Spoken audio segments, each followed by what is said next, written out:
Hello friends, welcome back to another episode of r/ProRevenge. In this episode, you'll hear about a restaurant owner getting served some yummy deportation, a sales rep losing a $500,000 client for what he does, and we'll finish up with some punk kids messing with a stoner art dude. I hope you stay for all the stories today, and subscribe for future videos. This story's titled, How I Inadvertently Brought Down a Crime Ring. Strap in, this is fairly long. This all happened in 2008 when I was 18. I'd just gotten a job at a new restaurant. The owner of the restaurant, who we'll call Ken, was an immigrant from Syria. Ken had spent most of his life in the States managing restaurants in Boston, but moved to our area to help some of his family with their struggling business. In the beginning, things were going well. We had a steady flow of customers and some pretty good food. About a month in, however, things shifted. Ken bought a new Mercedes and a house. I thought nothing of it. He'd just moved to the area 2 months prior. Then things got bad. He closed on his house and made his employees move everything for him. Servers, dishwashers, bussers, everyone. He said if we didn't, we'd be fired, so we did. He then started taking vacations and leaving the head chef, who was a horrible cook, in charge. He was overwhelmed and just told us to get out of his face when we had an issue. Fast forward 4 months, Ken is now not paying employees. We started losing a lot of help. It's almost the end of summer, and in a few weeks I'd be quitting for college anyways, so I stuck it out. I started working 13 to 16-hour shifts 6 days a week, which he promised me good money for. I was at this point promoted to the head of the house and got a raise, even though I wasn't being paid. I worked for about 3 weeks that way, around 84 to 96 hours a week at $15 an hour. I then learned that one of my friends there, a Mexican here on a work visa, had not been paid for over a month. He told me he was afraid of quitting because he didn't want to lose his visa and have to go back to Mexico because Ken told him that he'd report him right away to immigration. I was livid. I took my uniform off and stormed to the front area where Ken was. It was our dinner rush, but I didn't care. I demanded payments for the last 3 weeks, which was around $3,600 on the spot. He blew up in front of everyone. Normally I'm passive and would back down, but not today. I was pissed. I told him that if he didn't pay me, I was calling the health board, the labor board, the IRS, since we were getting paid under the table, and that the police would have the place shut down the next day. He paid me. The next day, I called the immigration office in our area and explained our dishwasher's situation to see if they could help. I set up a meeting with them for him. I picked him up and away we went. When we get there, they asked if I could just fill out a statement to add to his file. Sure, I wrote everything. A few days later, I look outside to see Ken being handcuffed and put into the back of a squad car and the health department there. I walk over to see what was going on. Ken was previously being investigated for fraud, and my statement was the evidence that set the investigation over the edge. I read in the paper some months later about it. In the raid, they found his ledger, which showed how much money he'd been skimming from the business, which was over 6 figures, and he was charged on that. Ken was getting deported back to Syria, and the rest of the sister restaurants were getting shut down pending further investigation. They never reopened.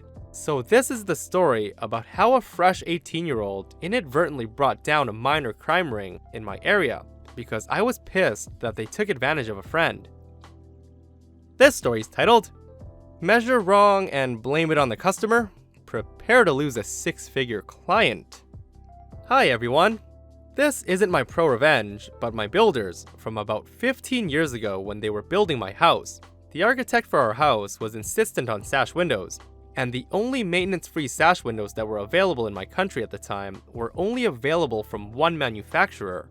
Now, this manufacturer had a very stuck-up and slippery sales rep who insisted on doing all the measurements by himself, including the custom bay window. This rep also dropped a couple of demo windows to show off, and he left them with our builder on site for a few weeks. If you're not familiar, brick construction in the UK comprises of an inner cinder block wall and an external wall, creating a cavity for insulation. This becomes important later. The windows turn up on the construction site, and the builders get around to fitting them. All of them go in fine apart from the bay window. It didn't fit. The guy had measured the internal cinder block wall and not the external brick. This meant the window was slightly small. My pissed off builder phones the sales rep and tells him that the window is the wrong size and that they need to supply a new one. The sales rep turns into an ass and blames our builder, saying they supplied the wrong dimension. Their arguing goes back and forth, but the sales rep doesn't budge. Our builder had no other choice than to buy another window, since all the other windows were paid for and fitted at this point. These windows were expensive, and the builder was very pissed. Now this is where the revenge comes in. At this point, the sales rep still hadn't collected his demo window, and our builder wanted revenge on the sales rep. Our builder gets one of the guys to grab some silicone bathroom sealant, and he opens the windows and fills the seams full of the stuff, then closes the window, basically gluing the window shut. The sales rep eventually collects his demo window so he can show it off to a potential client. One of the selling points of these windows were that you could open them with one finger, so now imagine the sales rep in front of a potential customer, failing to open the window with one finger. Now imagine the sales rep trying to open the window with all of his strength, and it's still not opening.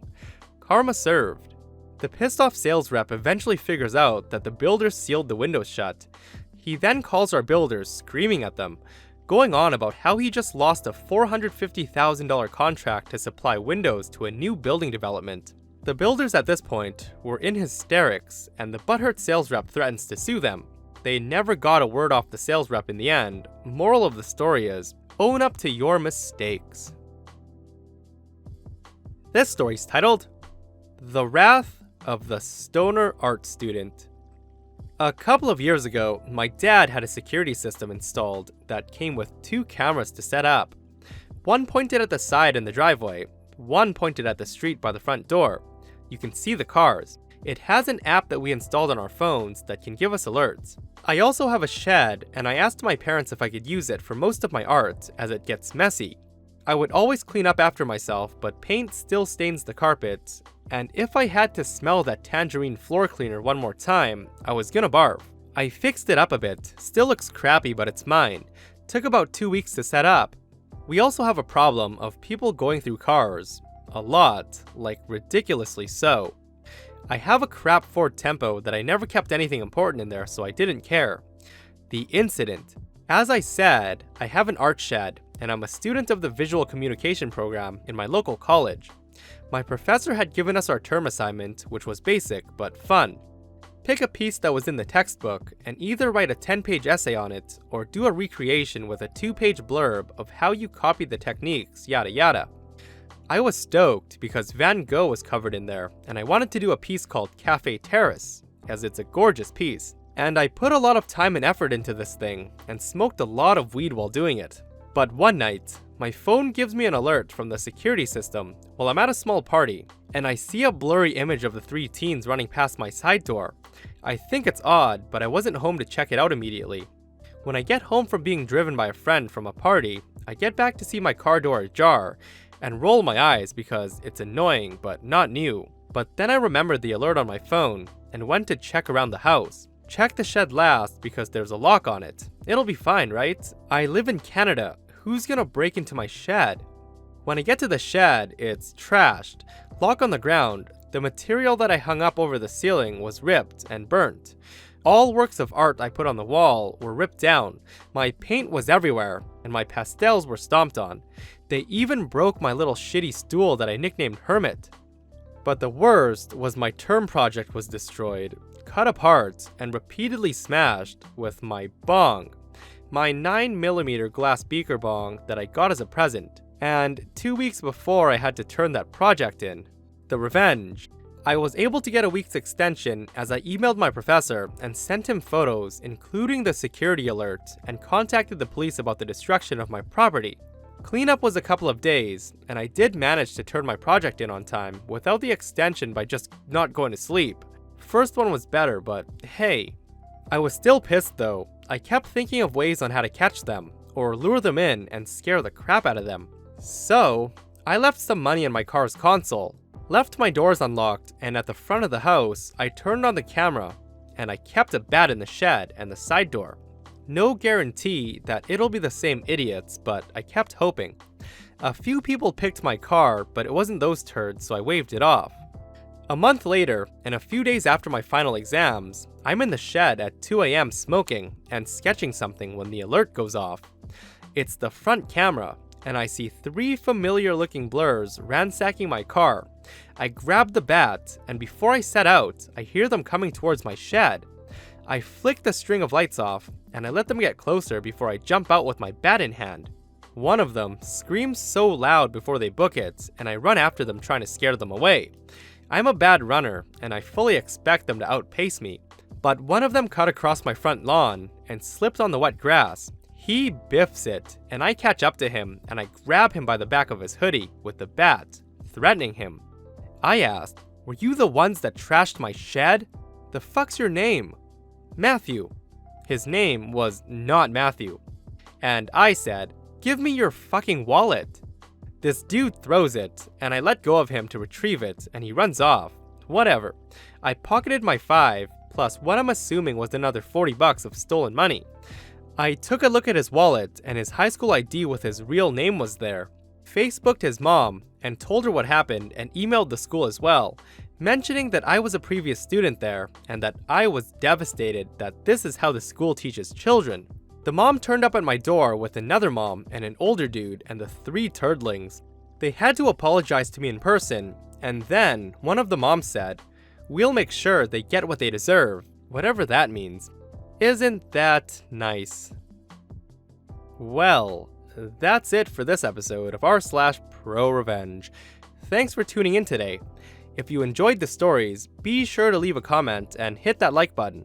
If you aren't subscribed, hit that subscribe button so you don't miss future stories. See you guys in the next one.